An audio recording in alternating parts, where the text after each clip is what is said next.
All right. It says Are we here? Are we live?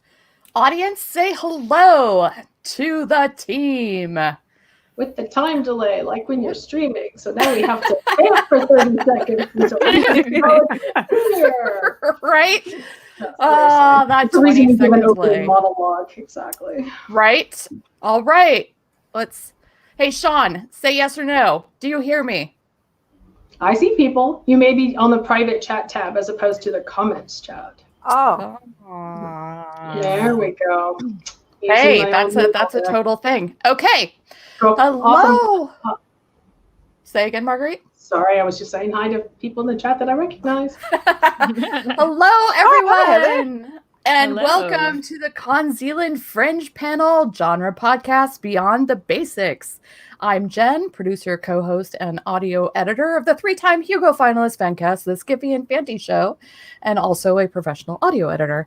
I'm super excited to be here with these awesome people as your moderator, but first, a lovely disclaimer so that Marguerite doesn't get mad. Marguerite wrote the disclaimer. Exactly. CoNZealand Fringe has been created as a complimentary programming series to the annual science fiction convention, Worldcon.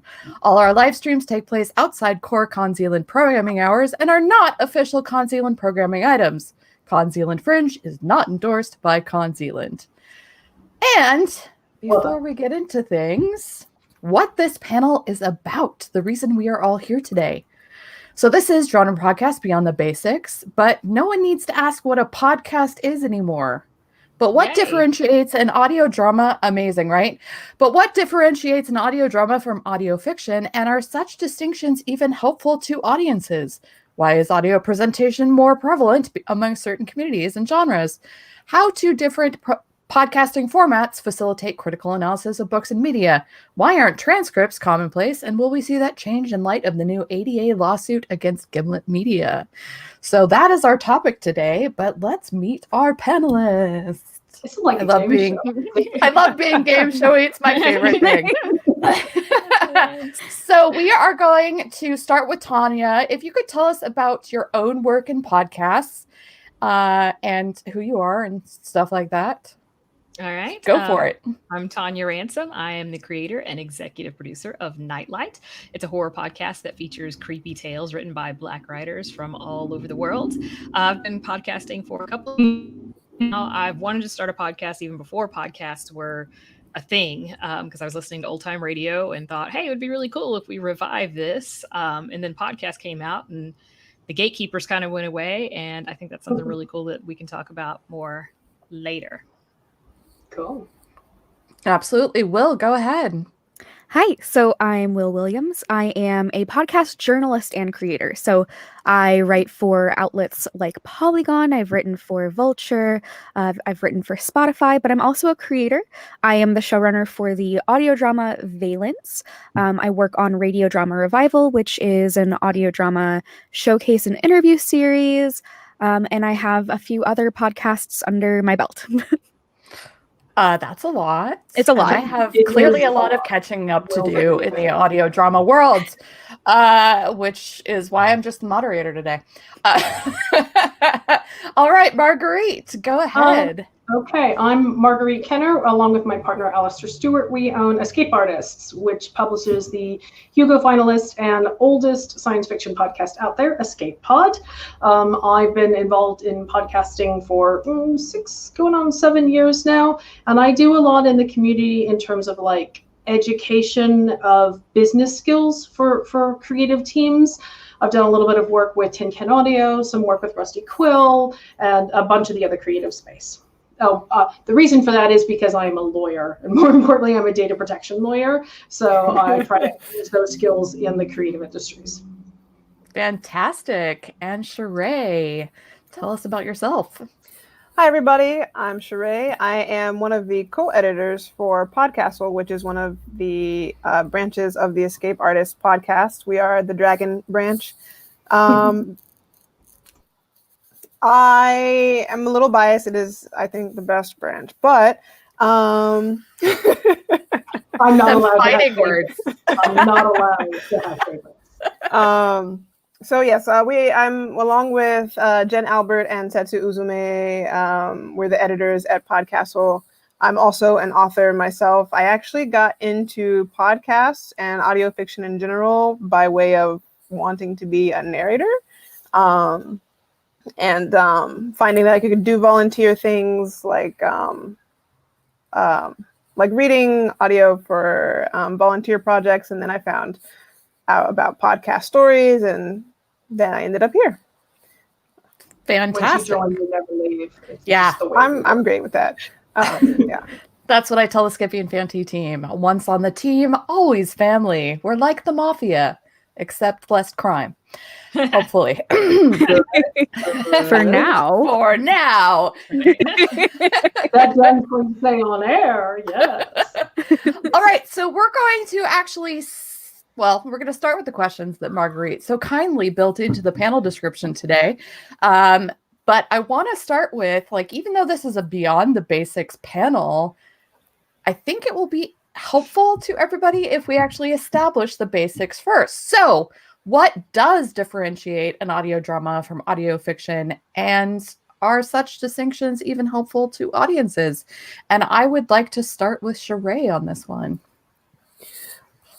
I think that they are different, partly just because I think I was on a CoNZealand panel yesterday where we talked a little bit about the differences between podcasting audio books and audio dramas. And one of the things that came up with the most was just the amount of work it takes to coordinate the many voices that you would need, for example, for an audio drama. And it reminded me of one of the short stories that we did at Podcastle earlier this year, Yo Rapunzel. It was a very voicey, kind of funny fantasy story. And we decided, what the hell? It could be really funny if we had an individual character for every voice, including the narrator, because the narrator also was very much a character in that story. And I actually had to rewrite the story into a script so that this isn't something the author did. I broke it down myself, had to do that. And then our audio producer then had to compile everyone's individual, as opposed to just having, for example, one audio narrator send in an entire track that they did themselves. There was a little bit of directing from me, I'm thinking this should be like this a bit more. And if you could make this character sound like this, they're kind of it was a much more involved process than letting a single narrator just take their head and go with it. But as a listener, I would love to hear more about the actual writing of, say, something that is specifically just for audio drama. I imagine it's like writing, the difference between writing a script and a novel. But Will, if you've got more, I would love to. Oh, yeah, absolutely. Go ahead, Will. There we go. Yeah, can confirm. So Valence is a full cast. Every single character has an actor. And it actually came from writing a novel. And I can say that, yes, they are different worlds. Very. It's intense, and it does require a ton of work. One of the things that we do on our show is we really like naturalistic dialogue. So we have the script for sure, but we heavily encourage improvisation. We encourage ad libs, and we encourage actors playing off of each other, which means that sometimes we're organizing table reads across 5 time zones, which is hard. But I think that this question is also really interesting from the perspective of someone who, my start in podcasts was not podcasting. My start was writing about podcasts. And I think that, and this is probably a pretty controversial take, because I know there's a lot of discussion about how we use the taxonomy of podcasting, but I have never seen someone who isn't in the audio drama sphere understand what an audio drama is without it having to be explained. I think that internally the difference between audio fiction and audio drama is important. I think that for the audience, I don't like either of those terms at all. I actually, when I write reviews, I use fiction podcast. Can I talk? Yeah, Can I speak? absolutely, Yeah, Marguerite. No, Marguerite, no. Just kidding. Stop me, Jen. Stop. I just want to call it. There was a really good description in the chat that I saw that audio drama is an orchestra, audio fiction is a solo, which is kind of some very useful framing. And the reason I responded to that the way you did, Will, is because when you say audio fiction or fiction podcast, that means something very different to people like Sheree and Tonia and I, who approach audio from a publishing perspective. Because when we say fiction, that's exactly what we mean. We think of ourselves as being magazines where our medium of presentation incorporates audio, whether that's audio first or audio as a kind of an afterthought, as a lot of our peers do in the industry. I think the distinction is only important these days in terms of managing an audience's expectations. Like when someone first comes to an experience, if they like it, they're going to stick around and they don't care what you call it. But if they're looking for something, if you're making recommendations, if someone says, hey, I want to listen to some more audio fiction, and all you're giving people are perhaps true crime dramatizations, that's going to cause that sort of disconnect. I think those taxonomies, because exactly as you say, Will, I think they're there to help people navigate and to be used kind of like we use novels as references for other novels. That's where the value of that distinction lies. That's really interesting. Tonia, if you could, because you've done both on Nightlight. So yeah. And I think it's a spectrum too. It's not just like audio drama versus audio fiction. So like the Escape Artist podcasts are a narrator, a single narrator reading a story, and there's no sound effects underneath it, whatsoever. Whereas I have narrated stories, so it's not a full cast audio drama like Will was talking about, but there is some music, atmosphere, sound effects, and things like that. And so it is dramatized to some degree, but it's not what most people would consider an audio drama because it's not a full cast. You have the full cast production where you have different people voicing different characters, and you're starting with a script that is written for audio. Hopefully you're not trying to adapt like a screenplay for it, because that's not going to work for you very well. But I think that we need to acknowledge though that there is a spectrum here, like, and it's not just, oh, well, you have, a narrative fiction podcast with some sound effects on it. Some people have more sound effects than others. I've listened to podcasts that just have some music underneath the narration, but no sound effects. So there's so many different ways that you can do it. And then if you're talking about audio drama, yes, you have a full cast production, but how heavy are you on the sound effects? Like a lot of audio drama podcasts, like we think about the Black Tapes, for instance, is, there's some sound effects there, but it's, just a couple of characters, and it's really light on sound design type stuff, where if you listen to like Old Time Radio or some of these newer shows that are full cast productions, they're more like a movie for your mind. Does anybody want to respond to that really quick before we move on? All right. So one of the questions that Marguerite posed as part of this is that audio presentation is more prevalent among certain communities and genres. But I'd actually like to go to you, Marguerite, because what sense do you mean by certain communities for this? Well, I'm thinking kind of two things. There's a reason why the stereotypical podcast, and we are now at the point where podcasts have permeated media to the point where we're using them as stereotypical shorthand. There are a couple of stereotypes that media rely on. There is what I call Three Guys and a Mic, which is your standard commentary show of any topic you want to think about. But when we think about the audio drama space, the stereotypical podcast is a female paranormal investigator running into something crazy. And but that does in fact highlight the fact that the supernatural, and specifically in genre terms, the horror or the dark fantasy sides of things, tends to be very, very prevalent. I mean, Night Vale, No Sleep, Black Tapes. Yeah, we can all list millions of recommendations. I have a take on that. My take on that is because audio is an incredibly intimate experience.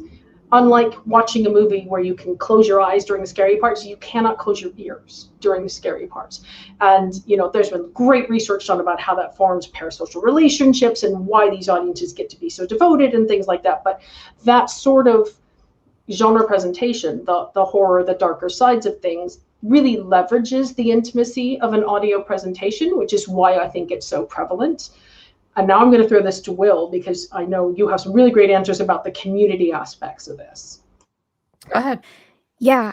Oh, yeah, absolutely. I do want to speak to horror for a second, though, because I think that's so fascinating. I'm a horror junkie. I more or less minored in American Gothic literature in my undergrad. And I think that part of it is also the reliance on the audience's participation in creation. So you can write oh, this monster is really scary in a podcast, but because there's no visual, it's entirely up to your audience to create that visual in their mind, which I think can go, it's a much more personalized horror than a film where you can just be like, oh, look, a monster, oh, it's scary. So I think that that's also another reason why it's so effective. When it comes to the community, there's a lot of discussion about how podcasts have a lower barrier of entry than something like TV or film. One thing I think is really important to stress is that people often say there's no barrier to entry, which I find very flawed. A mic costs money. A computer costs money. Writing is difficult. There's tons of things here that require some degree of barrier, but to that point, because podcasts are something that can be made completely independently and still find success for substantially less money and less access than something like TV or film, we have a lot more creators of color. We have a lot more queer creators. We have a lot more disabled creators and people who fall along intersections on all of those points. People who would never be able to afford living in LA can make something that sounds like it came out of LA for very little money, or little money comparatively. Comparatively, right. Very, very, very true. I'd actually like to go to Sheree next, because we've been talking about the horror side of things, but you're the editor of a fantasy podcast of sorts. So can you unmute? Is it not letting you?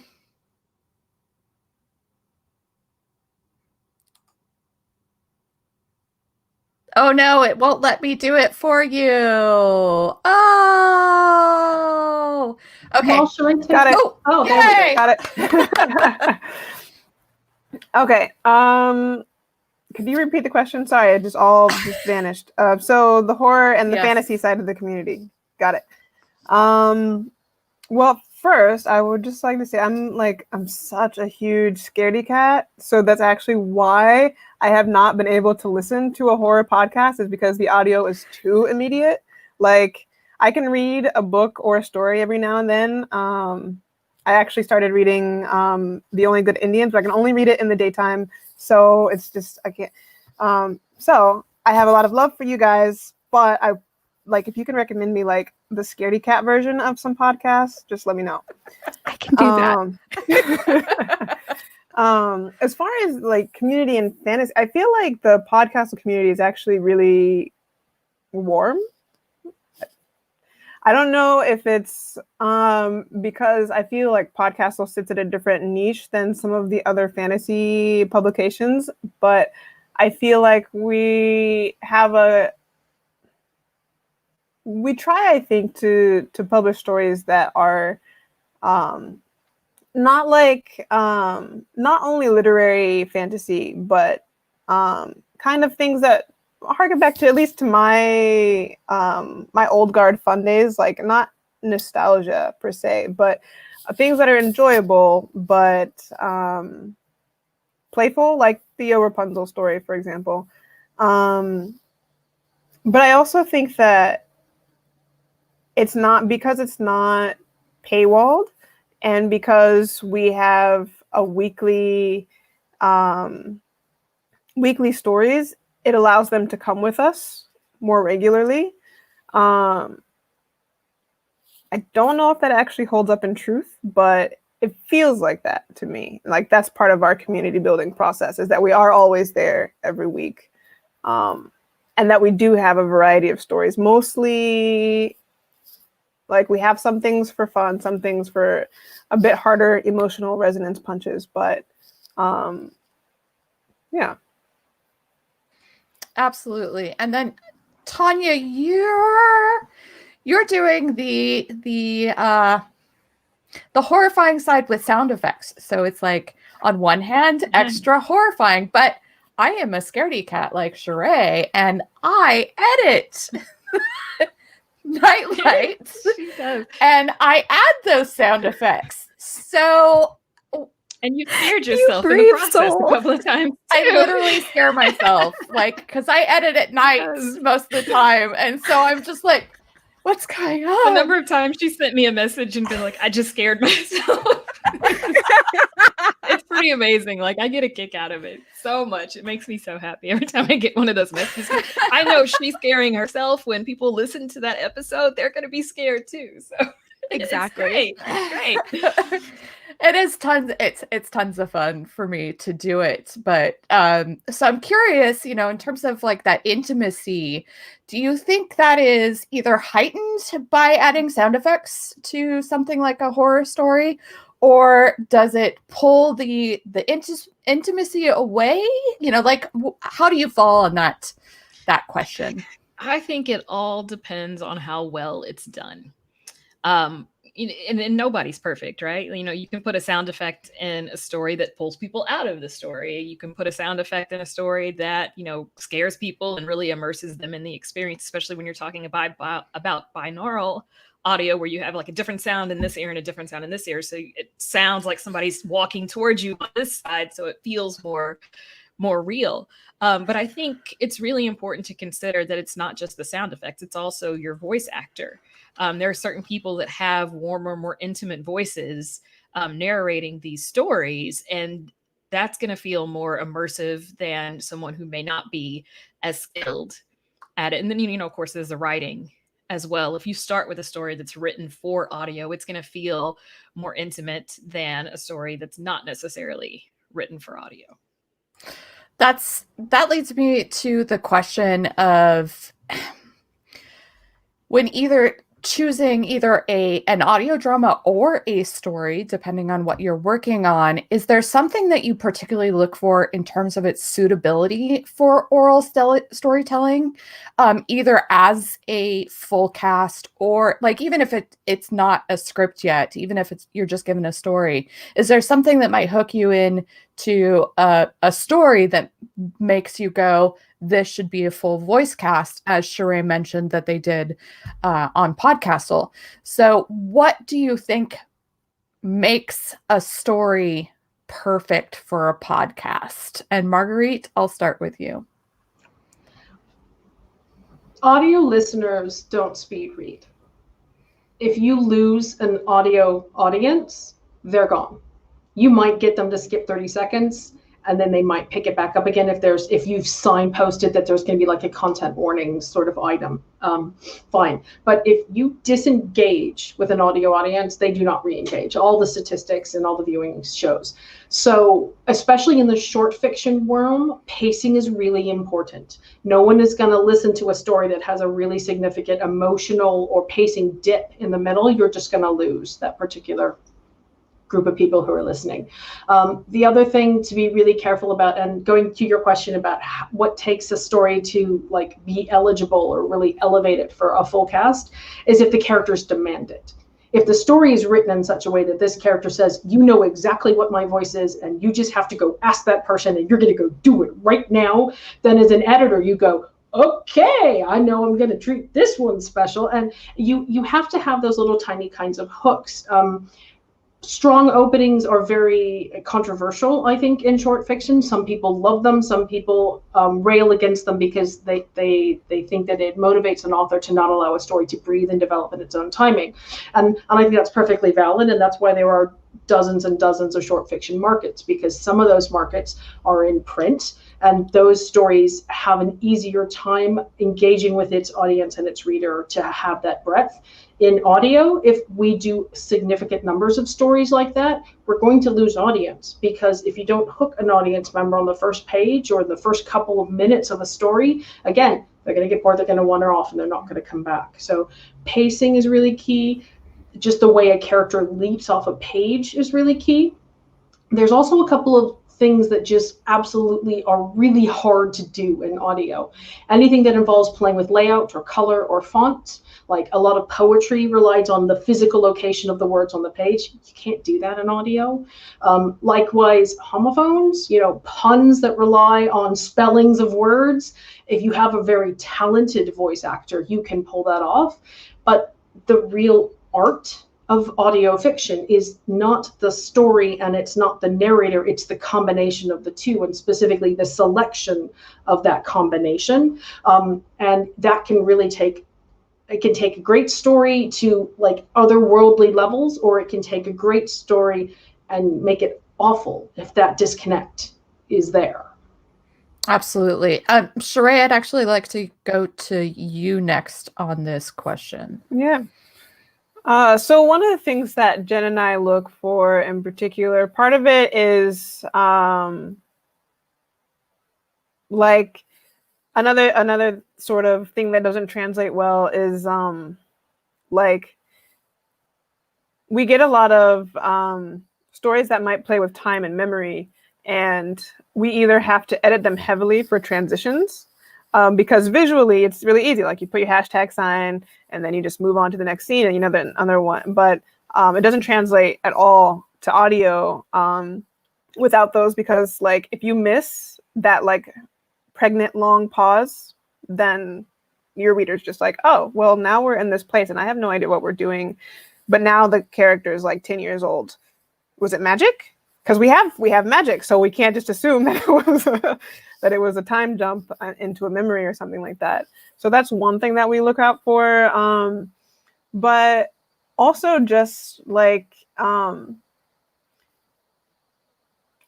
don't know how many people are familiar with like the different modes of like fantasy point of view, but there's like the really common third person, middle ground, kind of neutral, which is fine for like a sort of flat narration, because then the narrator will probably go off on the characters a bit more.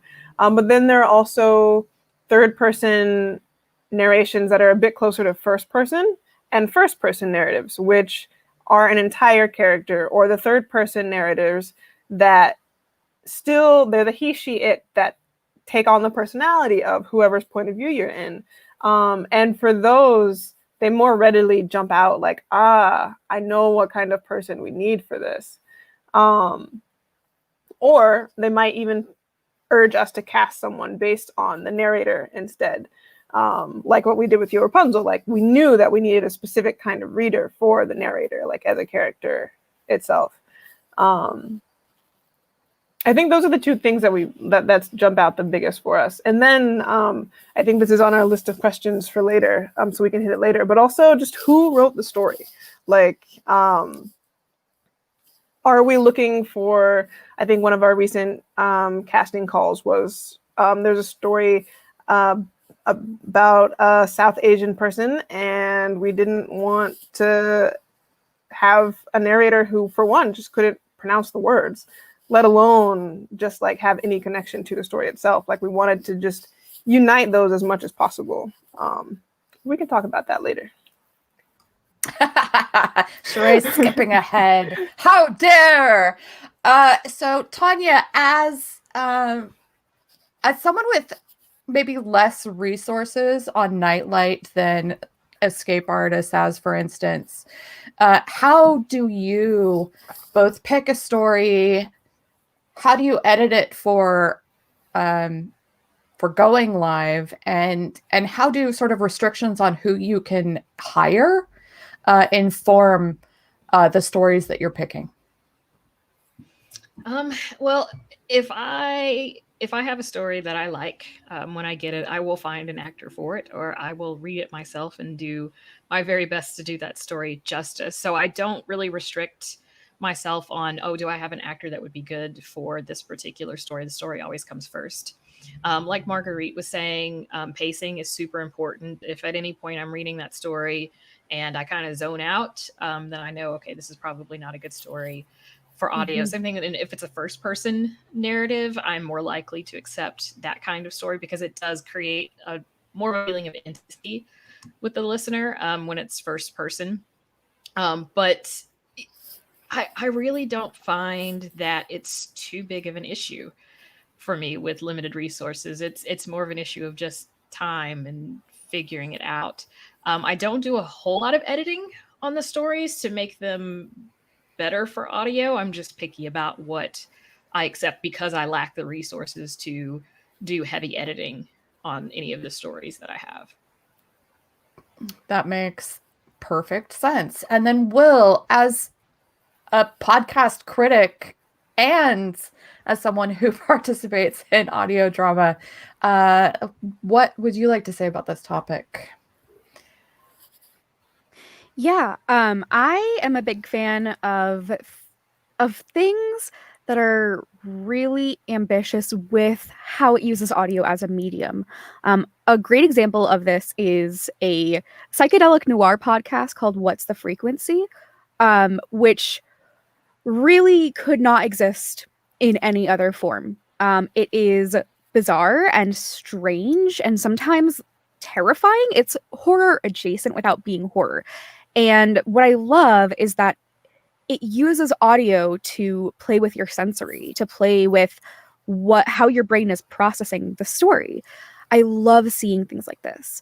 But I also just love people being able to tell stories that they want to tell, regardless of medium, in audio.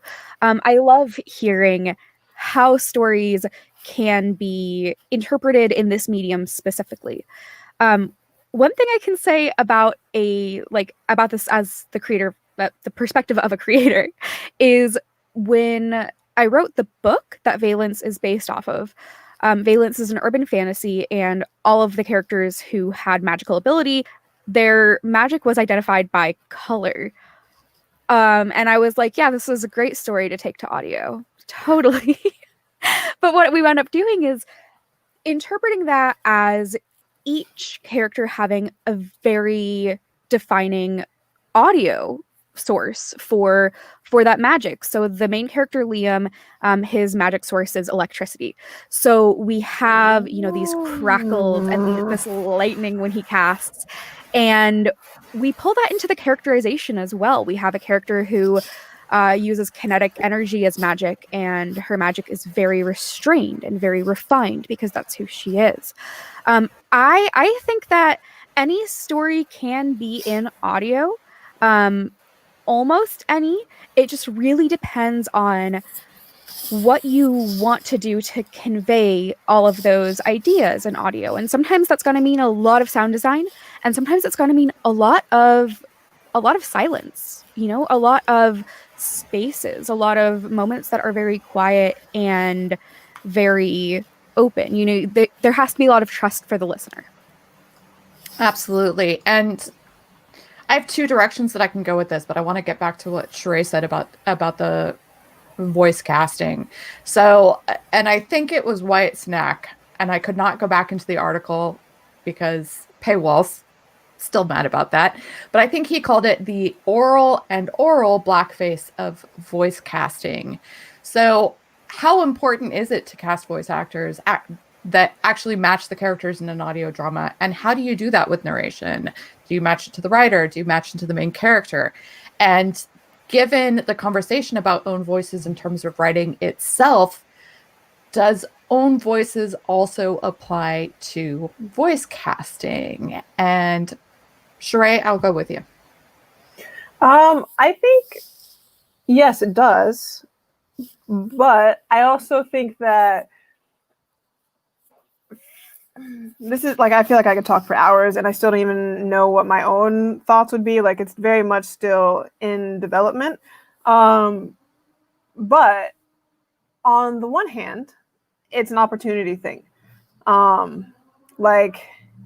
If there are voice actors of color who could be filling these roles, why not? Why would we just go to the same stable of white voice actors that we have already just because we have them already?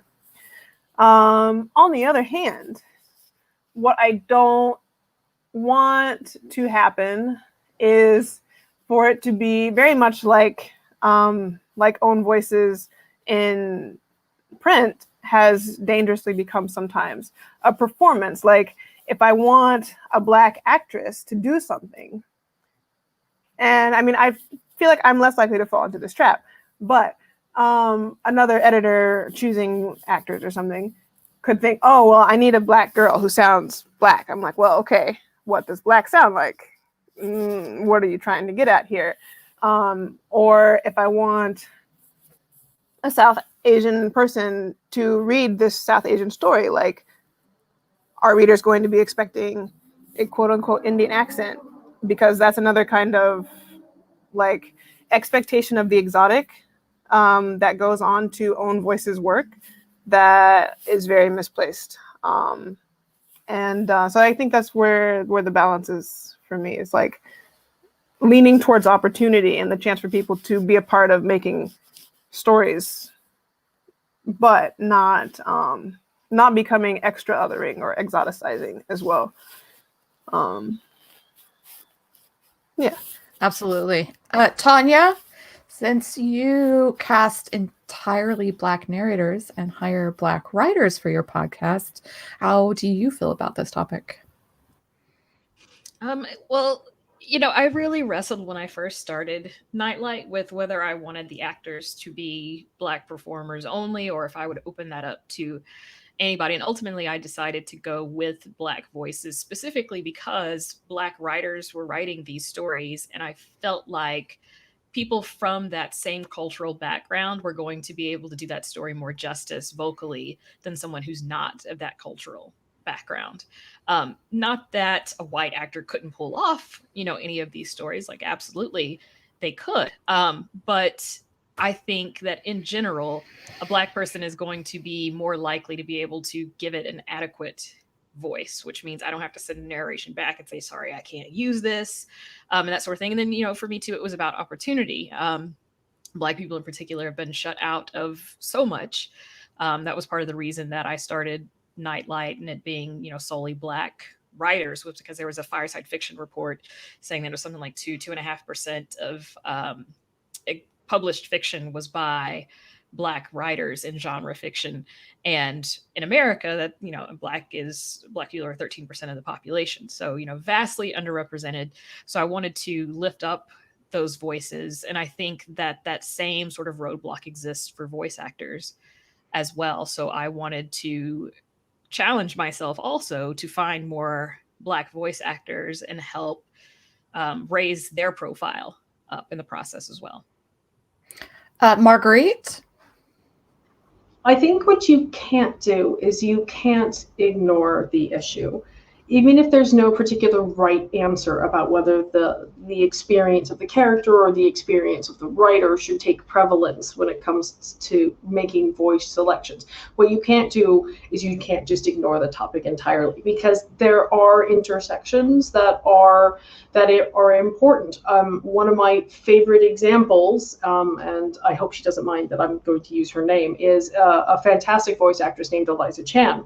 Eliza Chan voiced a character for Podcast Soul quite recently, written by Matt Dobie, which I really loved. Eliza is from Glasgow and has a very distinguished Scottish accent, but has flawless Chinese pronunciation. And there are times we have intentionally played on that disconnect with pairing voice actors and stories because for example, maybe the story is very silent or ambitious or ambivalent about the ethnicity or the experience of the character. So we will deliberately challenge that by picking someone with a distinguished regional accent or who has a particular ethnic presentation, because we don't want all stories to default to white people and therefore white voices. And that is an editorial choice. But I think if you want to be ethically producing audio, you have to engage with the topic, and you have to come down and have a viewpoint about this is what we are going to strive for, EA, and I know Sheree knows this, spends a huge amount of time developing our database of available voice actors, because we are always looking for more representation, so that it's like giving yourself more paints to paint with. You need more options so that you can open yourself to having more representational options when it comes to how you choose to present the audio. Absolutely. And Will, I know you had something related to this as a potential question. So if you could add to this. Absolutely. So I think just along the lines of what everybody said, I think it's vitally important. We've seen the fallouts of things like, vocal blackface with Kristen Bell recently. There was also up the same alley the controversy over Alison Brie playing Diane Wen, and it's on BoJack Horseman. And it's so nice to see these conversations actually happening. And I think what everybody has said about opportunity is really key here. So one thing that has been really wonderful for writing Valence is, so the two writers, myself and Katie Yeomans, we're both white. And, we're writing characters who largely aren't. And because we have a cast of actors who is lovely and wonderful, we have made it very clear to them, like, hey, if your character wouldn't say this, we probably don't realize, please let us know. Like, we're very unprecious with our writing, which is something I wish more writers would do. Because of that, in season 2, we worked with one of our actors, Caleb Del Rio, who is a Latinx trans man and plays a Latinx trans man. We got to work with him on a scene that I'm really excited about that integrates a lot of who he is. And the show is better for it. I think it's not just about opportunity that is huge, but for us, it's just making it a better show, making it something that resonates with people who aren't like us. And I think that's something so beautiful and wonderful. One of the ways we've also encouraged our cast to speak up if we say anything without realizing it is we work with a cast liaison. We have somebody who is on our cast who we pay a stipend as well as like an occurrence benefit, pretty much. If we do something that is making anybody in our cast uncomfortable, if they'd like us to do anything, and they don't feel comfortable coming to us, because we understand, we're their bosses and we're 3 white people. Like, we understand the power dynamic there.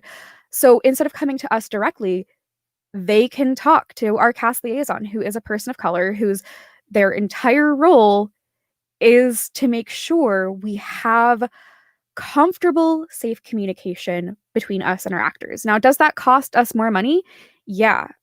Is it totally worth it? Absolutely. Fantastic. And that relates to that question of it costs money, but it's still totally worth it. Given the lawsuit, the ADA lawsuit against Gimlet Media, let's talk about the inclusivity of transcripts. Why aren't they standard, for one thing?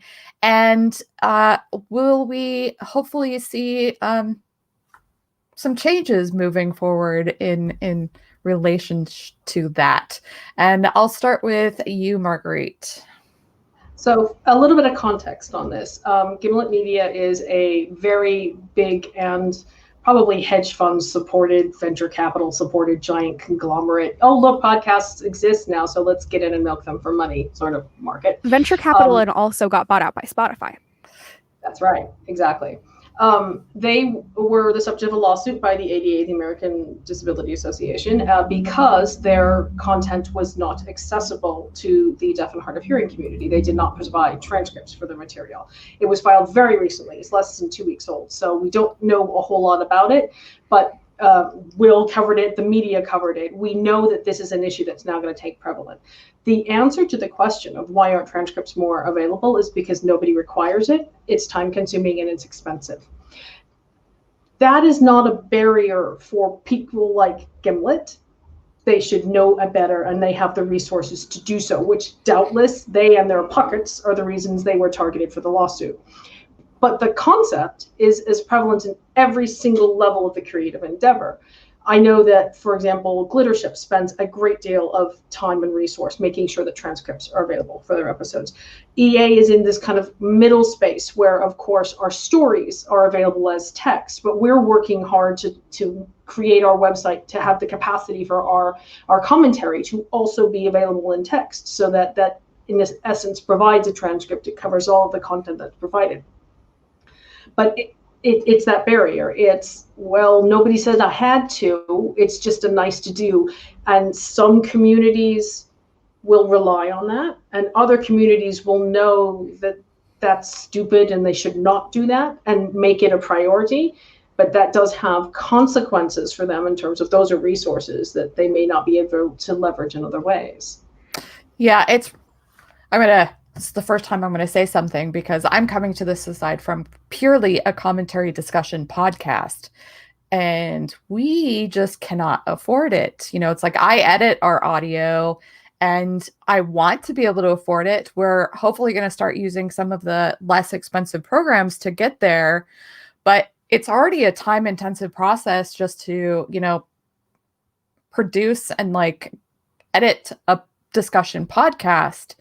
And even though it's been a goal for us for at least 5 to 7 years, we've only been able to do some. And that was basically because I had unpaid interns. And I feel really bad, and I love them so much because they were amazing. And they helped me out a lot. And it's tough from that side of things. It seems like it should be standard, though, for audio narration and full cast dramas. So how do you make sure that that's something that you're actively doing for something like a full cast drama and for narrations? And is it important, Tonia, for someone like you that has sound effects, and even for a full cast drama, and we'll talk to you in a minute about that, to include things like that into your transcript? So, Tonia, if you could. Yeah.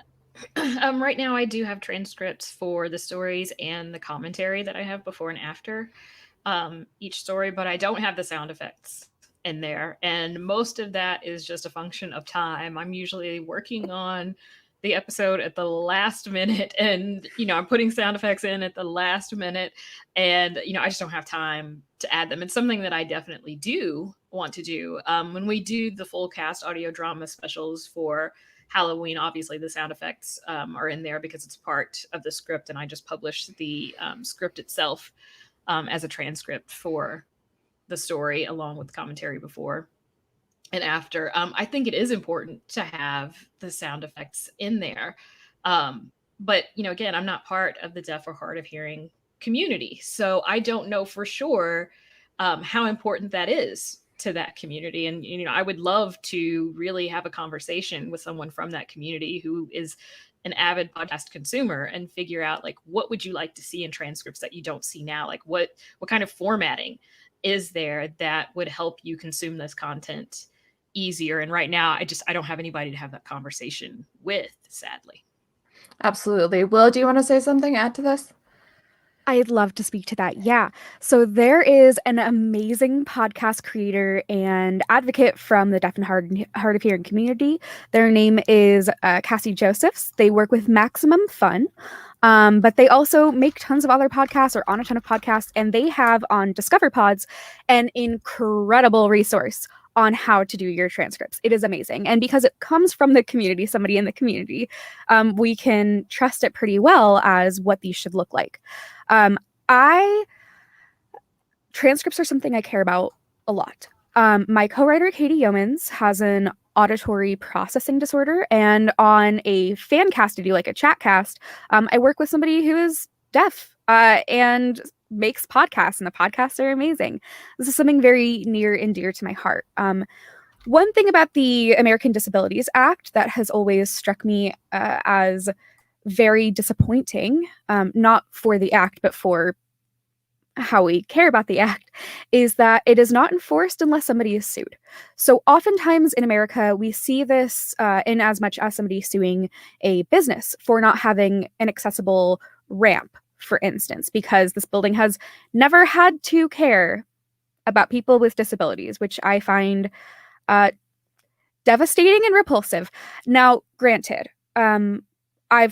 we've all talked about how podcasting is appealing because of the lower barrier of entry, and that means that people can create when they wouldn't necessarily have any other opportunities. So, philosophically and ethically, transcripts are really important to me, and in my opinion, transcripts should be part of your workflow. They should be assumed as part of your workflow. However, I do also understand the time and money constraints on that. But I think that they are something everybody should be considering. And I think that especially when it comes to a full scripted podcast, a full audio drama like mine, there is no reason to not make your transcripts public. I have seen many audio dramas who put it behind a paywall, which I think is heinous. I hate it. I hate it. I think that that is frankly fucked up.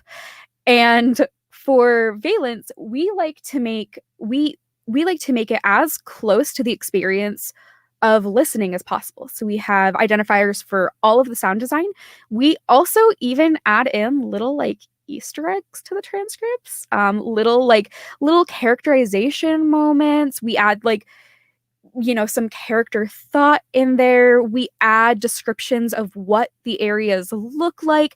We like to make it as robust as possible. And again, I know that that's not a possibility for everybody, but I think that if you have the access, you have the ability, why not make it something cool as hell, just like your podcast? Absolutely. And I'm actually going to touch on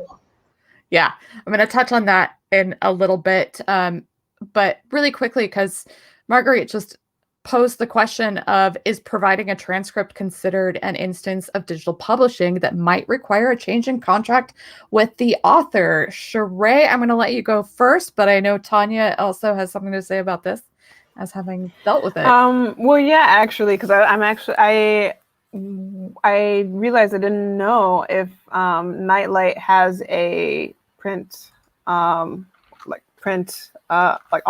print aspect of it. But we at Podcastle, we buy digital rights now for our originals, so that's less of an issue for our contracts in particular. Actually, our bigger new issue lately is just trying to get reprints as short story collections get published more often, because the publishing houses are taking the audio rights. And so that is our most recent contract. I could have a whole rant about preemptive audio rights when you don't like to use them. But that could be like an entire another panel. Yeah, pretty much. But yeah, so as far as ADA changes requiring contract changes, absolutely. I Tonia, you just dealt with this, is what you said. So yeah.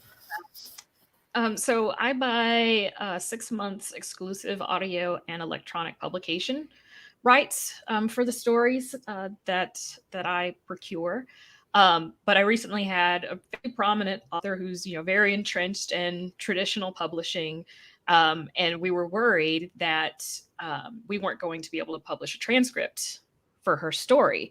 And so we had to go to our publisher and explain, look, we're not just posting this on the website for anybody to read. It's more of a transcript type thing. It's not the story. It's a transcript of the episode. It has my commentary before and after, and then the story is in between. And they were totally okay with that. And that's actually happened before with a smaller author and a smaller publication, which tend to be a little bit more flexible, I think. But knowing that it wasn't just a small publisher, but a large publisher that's also totally okay with providing an electronic copy for the purpose of having a transcript, even though technically it's electronic publication, I think a lot of publishers are seeing the value in that and they're not pushing back against it, which I think is great. Absolutely. So we have a million things to discuss. Will or Marguerite, do you want to touch on this as well? Absolutely. So, well, Because now we've gotten to the point, any right that an author owns should only be licensed or sold if the person buying that right intends to exploit it immediately. If your publisher is not going to make an audiobook, you should not sell them audio rights, period. Because you're giving something away for nothing.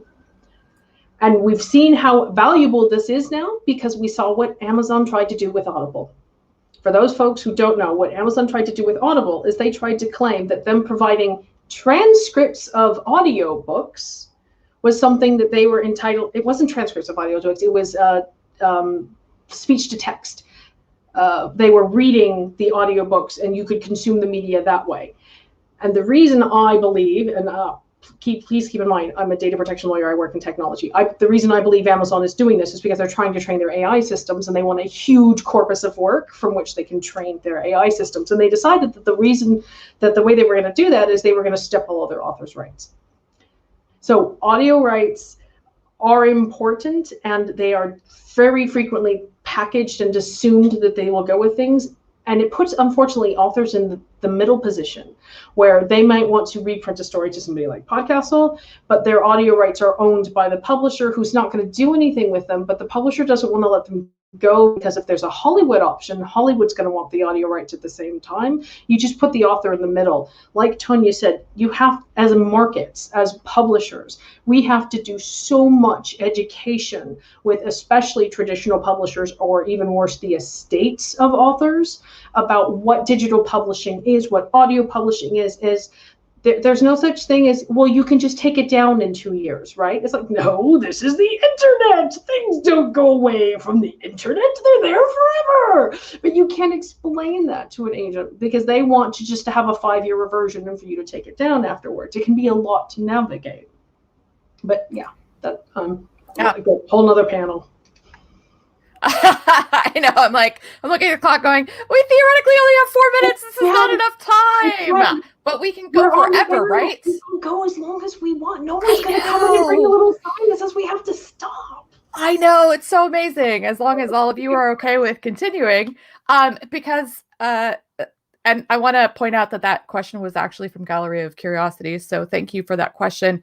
But this kind of brings up another aspect. There was a prior question, and I don't have who it is, so I apologize. I'll look it up really quick. But given that things are showing up on YouTube, and as the question mentioned, a lot of these are narrations of stories that are found on Reddit, and it seems to be pretty big on YouTube. So what are the legal pitfalls of that in general? Like even not just putting it on YouTube, but also putting it on a podcast. And Will, if you could talk to that. Ha! Nah, man. I was nodding like, yeah, that sounds like a problem. It does sound like a problem. All right, fine, Marguerite, legal expert. All right, let me get on my soapbox here. Okay, so here we go. Copyright's owned by authors. They license it to publishers to do things with it. Stories that are in the public domain. The public domain is old stuff that exists from authors who have now left us. Those you can do anything you want with, but you have to be careful because not everything passes into the public domain the way the formulas say. There are other things you can do with it.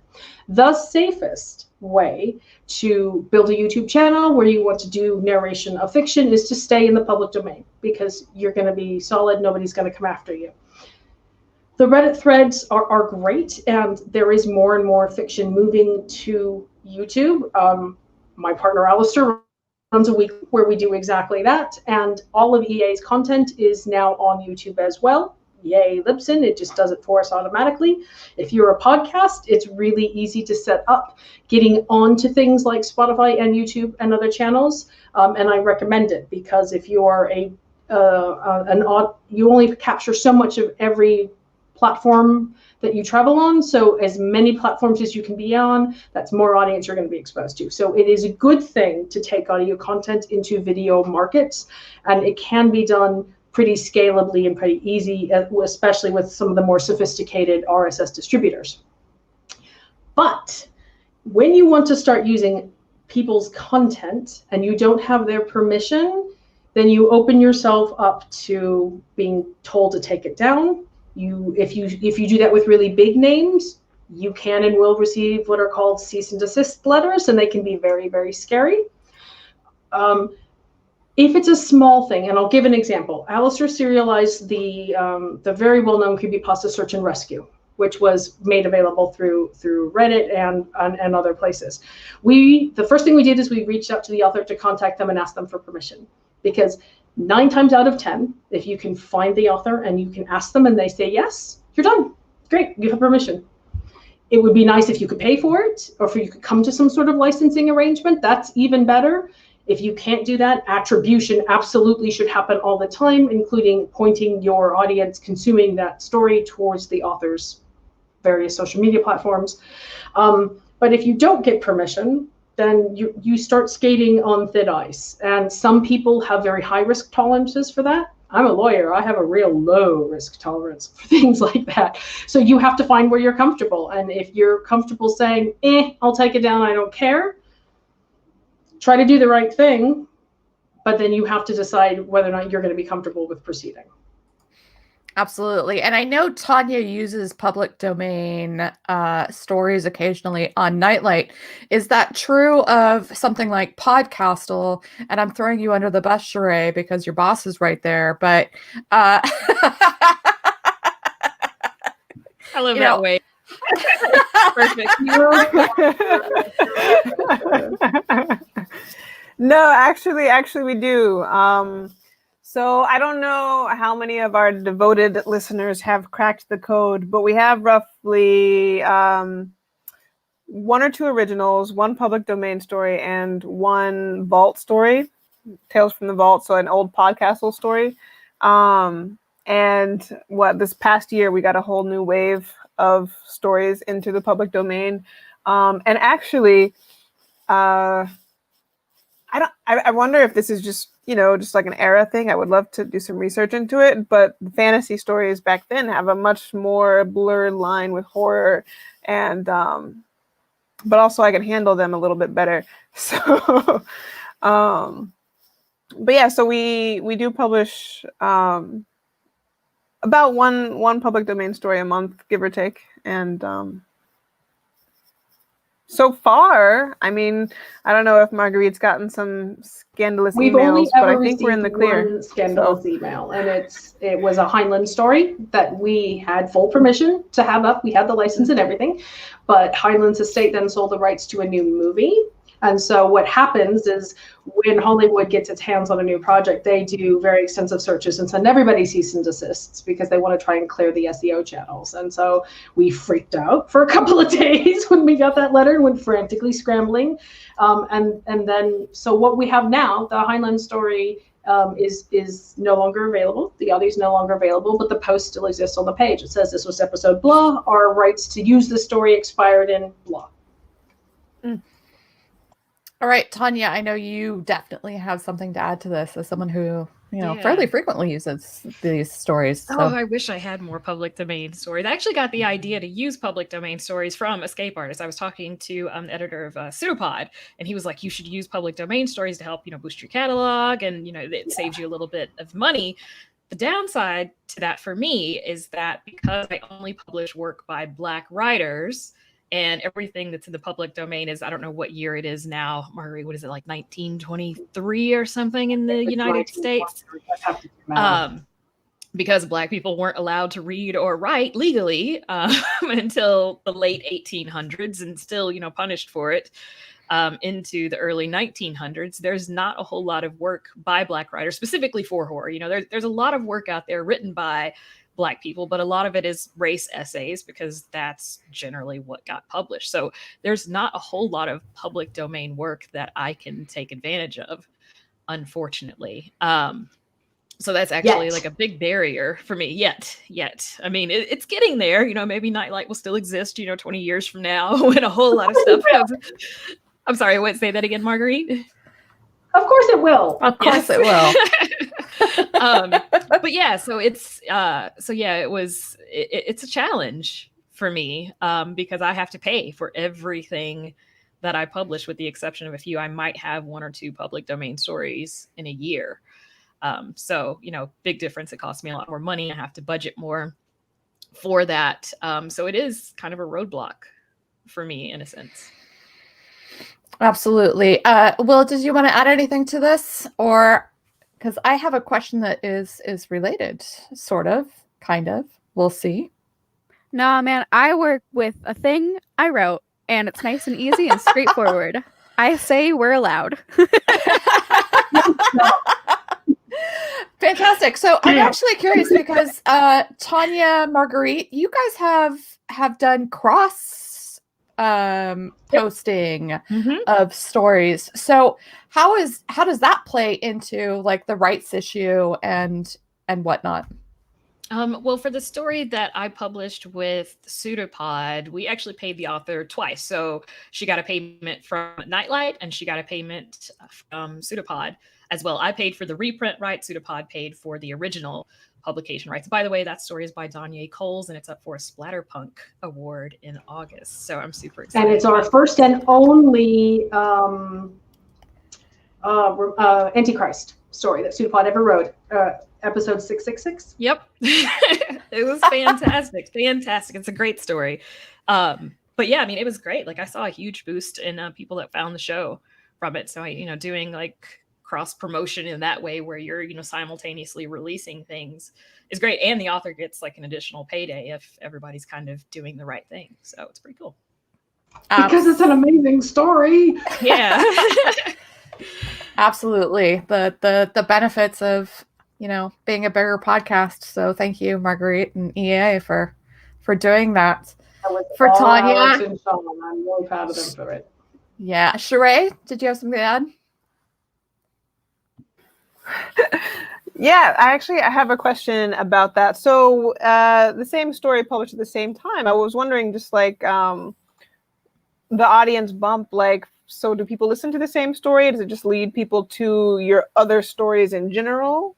Or, because I think about how careful we are when we snag reprints. We try not to double dip too often on things that have already been podcasted at something like Beneath Ceaseless Skies or something like that. So I just wondered.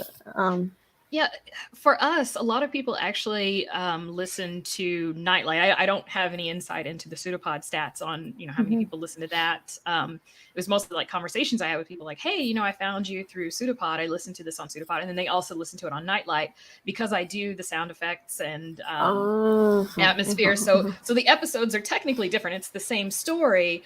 On Pseudopod, it was just narrated with no sound effects or atmospheric music underneath it, but on my podcast it was more dramatized, so it was a different experience, and a lot of people did say that they listened to both. Same narrator. We started with the same audio. I just added some stuff to it, and then Pseudopod of course has more commentary than I typically have. My commentary is usually like, I like this story because of X, and then that's it, whereas Alistair talks a lot more about the theme of the story, which I think is amazing. So listeners still got a different experience by listening to the story, and I thought it was pretty cool that people were willing to listen to the story twice. Yeah, very cool. Experience it in different ways. It's pretty cool. It's so cool.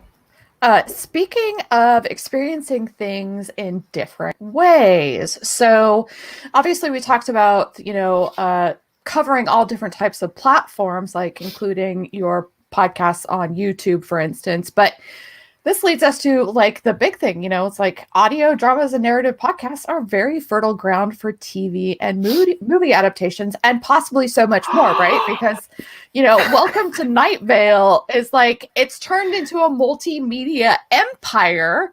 And obviously we've got Serial and Lore and Homecoming have their own shows, So are podcasts just a stepping stone to the screen, or are they singularly adept at a certain type of storytelling? And what are the advantages and disadvantages of presenting these stories on different platforms? So Tonia, let's start with Will, actually. Let's go with you because you're doing a full audio drama. Yeah, this could also be like I could have a whole lecture series on this one because, oh boy. So I'm very wary of film studios who look to audio for IP. I I'm very, very, very wary. Now, I'm not wary of creators who are independent and are looking for a way to test an IP. I think that, you know, I think that as long as the audio is given as much love as a visual adaptation would be given, I think that that can make for some great podcasts. What I'm more wary of is studios coming into specifically independent audio, where people usually don't have experience with IP law, whose works are then purchased by somebody who doesn't know what they're doing, purchased for too At little. rock bottom dollar. Mm-hmm.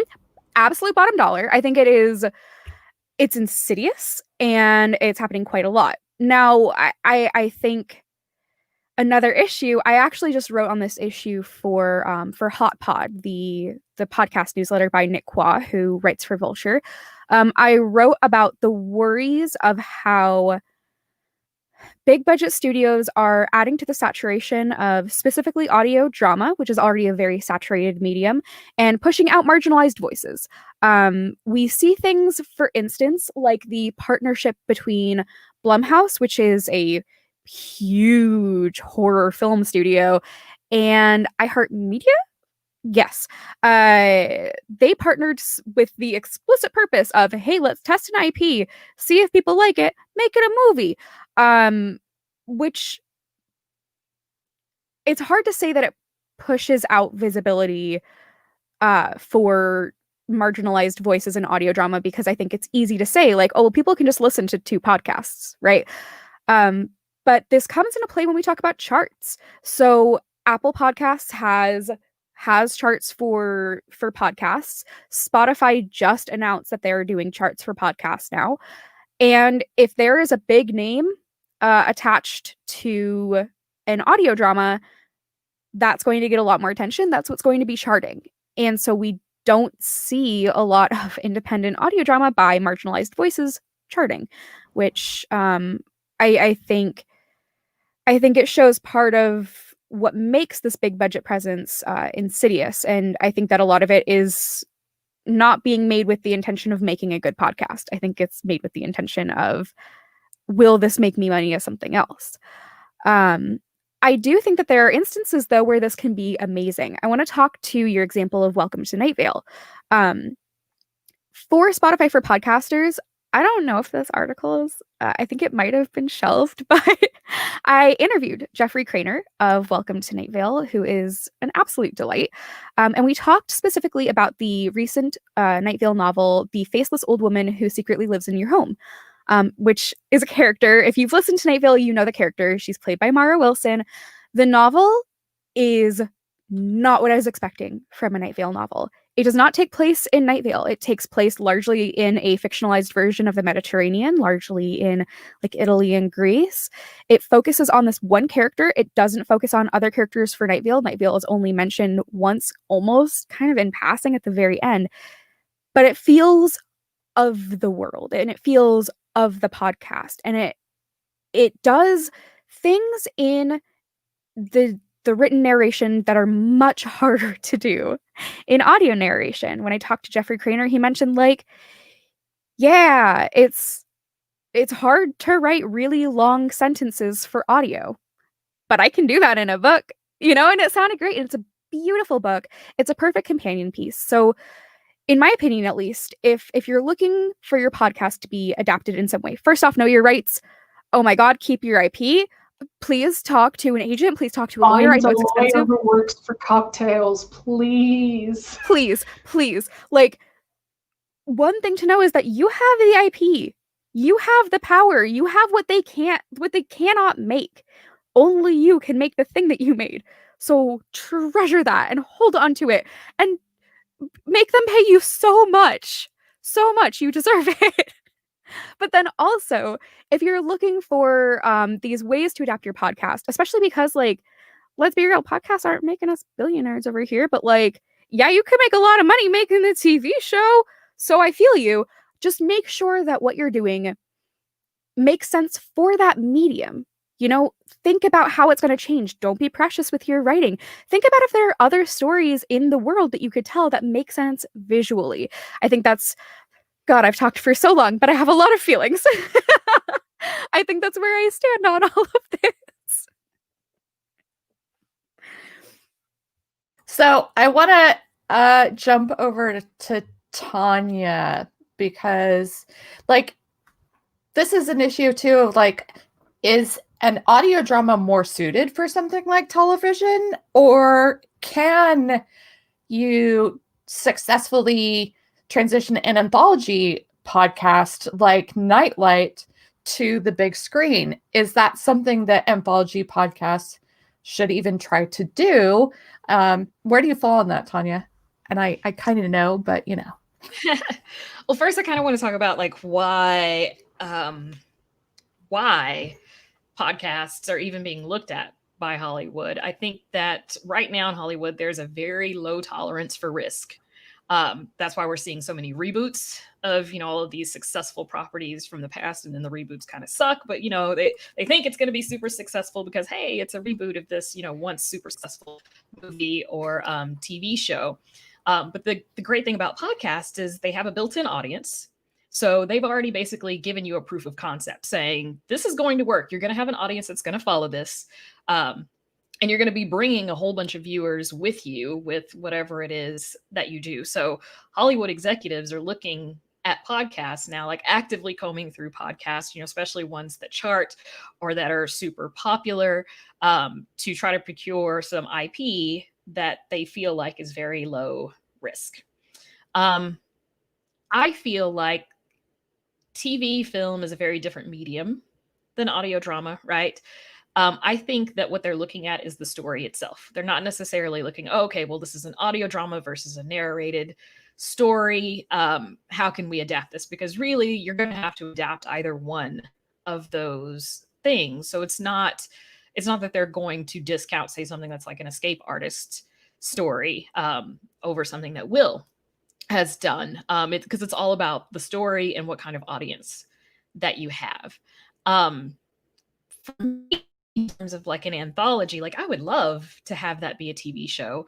I've talked to a couple of networks that have talked about making Nightlight a series, but with everything kind of shut down with COVID right now, we don't have any money to do it. And it's like, well, that doesn't help me. I need you to write me a check. So I don't think I don't think the fact that it's an anthology is stopping anybody from being interested in it. I think that if the audience is there, Hollywood's going to follow. Absolutely. And I want to go to Sheree now actually on this because, you're working in the traditional podcast. I mean, obviously are working in a traditional podcast space, but especially as, the editor for, an audio narration podcast, what makes podcasting so perfect for storytelling in your mind? I mean, I don't know how popular this thought is. I would be curious to hear from the rest of you guys, but I just like audiobooks. And I like to travel, used to like to travel with like my commuting and stuff. And so I would, if I had a 40-minute train ride or a 40-minute run, I could turn on a podcast. And it's not even limited to fiction, honestly. But turn on a podcast, hit the streets, and off I was. And so for me, that's part of it, as well as just like I liked to increase my reading, like more stories if I could increase my reading time. And I can't read very well when I'm walking. So that was part of the attraction for me. And as an editor, part of that attraction is just getting to separate a little bit one side of my brain, like my own personal writer brain, to do something in a different medium, focus on the text a different way. I definitely think working in audio fiction has changed the way I write a bit more.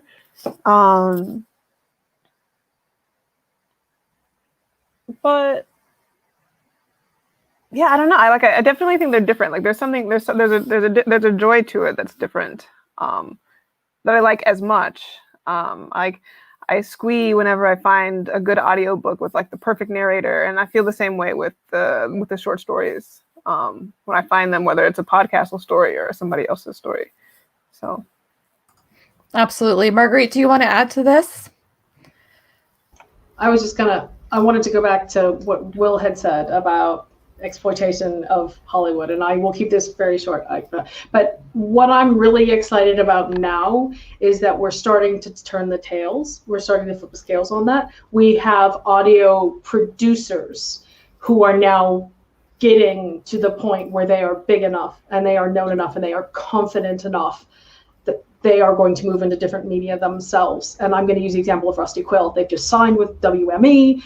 They have an amazing array of podcasts, a great group of talent. I'm sorry, I'm slightly biased on that, but it is. And I really want to see with season 5 of Magnus Archives running now, what Alexander J. Newell and the crew have, because it's not just going to be, I hope we get books, I hope we get more shows, but I want to see how they, with the creative control still in their hands, get to step into those different stages and exercise their vision, not from a position of weakness. And I'd like to see that start happening with so many more. I mean, people like Wolf 359 and Wooden Overcoats and Oblivity and you know, the UK podcasting scene in particular is very, very high caliber, and I'm really waiting for them to just do that little notch more that's going to get them on the American entertainment industry radar, and then I think it's really, really going to be off to the races. I'm so excited for it.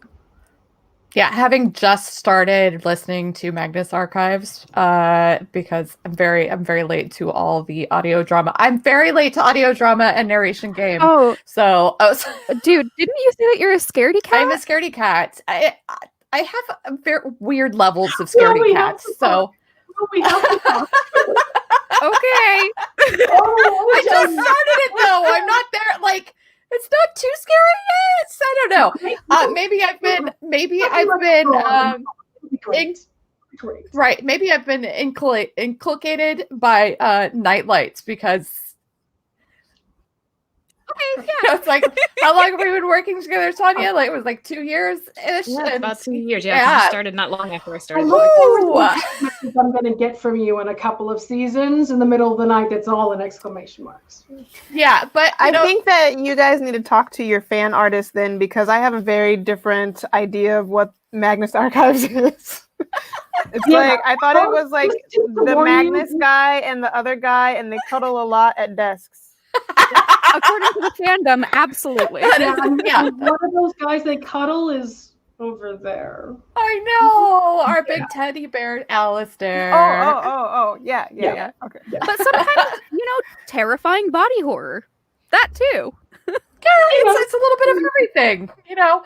I was just going to say that having just started listening to it, though, I would 100% be behind a Magnus Archives video game in the Professor Layton style. God. If somebody could please make that for me, I would be one of the happiest video gamers of all time. Such pleasure. Okay, so we've already gone 23 minutes over time, because I want to talk about this all day and forever.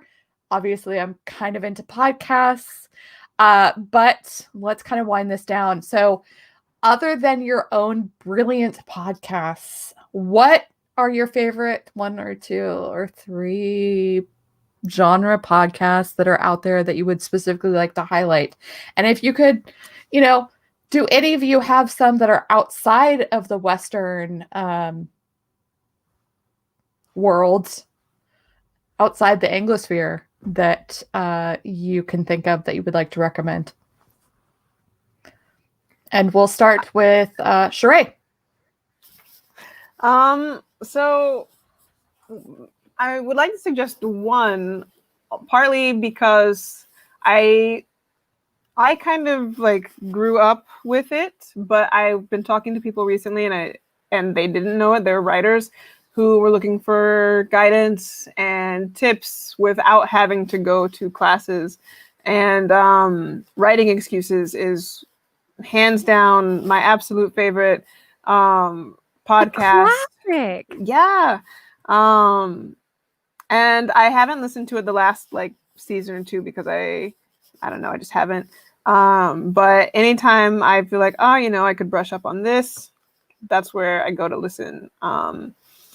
But outside the Anglosphere, not outside the West, I started listening to a French podcast, narrative podcast called Sarah,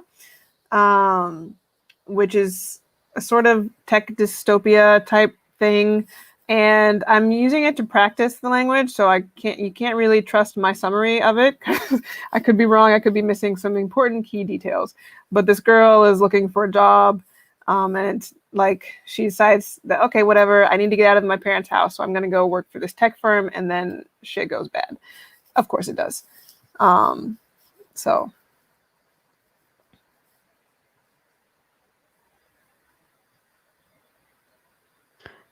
Sorry, muted. Marguerite. I've literally been like flipping through my podcast. We're going, which ones am I going to recommend?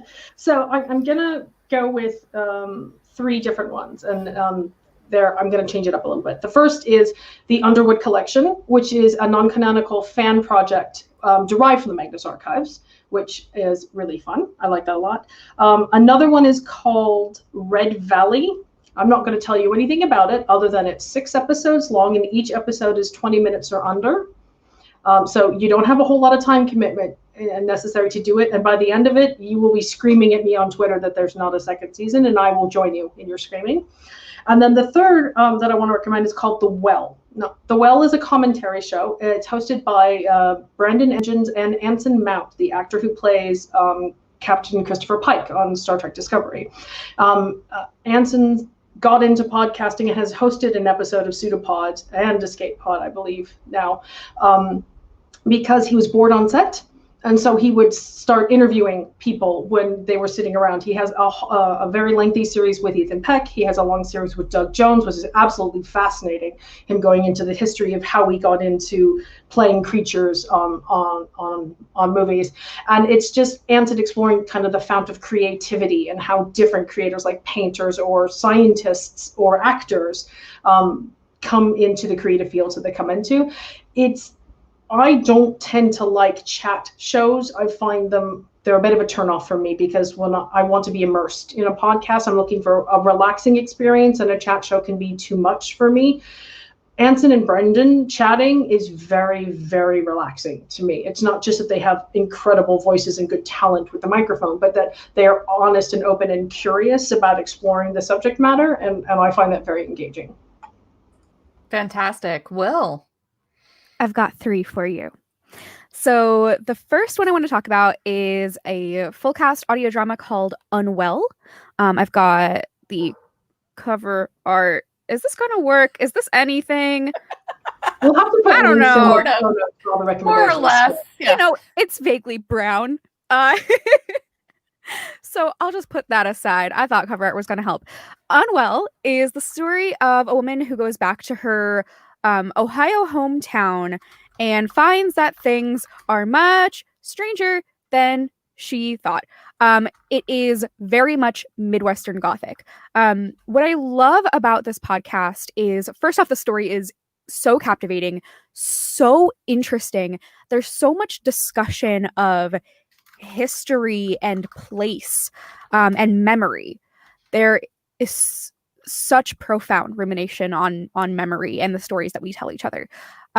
But if you're looking for a full cast audio drama that does something marvelous with sound design, for Unwell, they have a full blueprint of the house that it largely takes place in, and each room has its own sound design assets. Each door is different. The footsteps are meticulously placed in.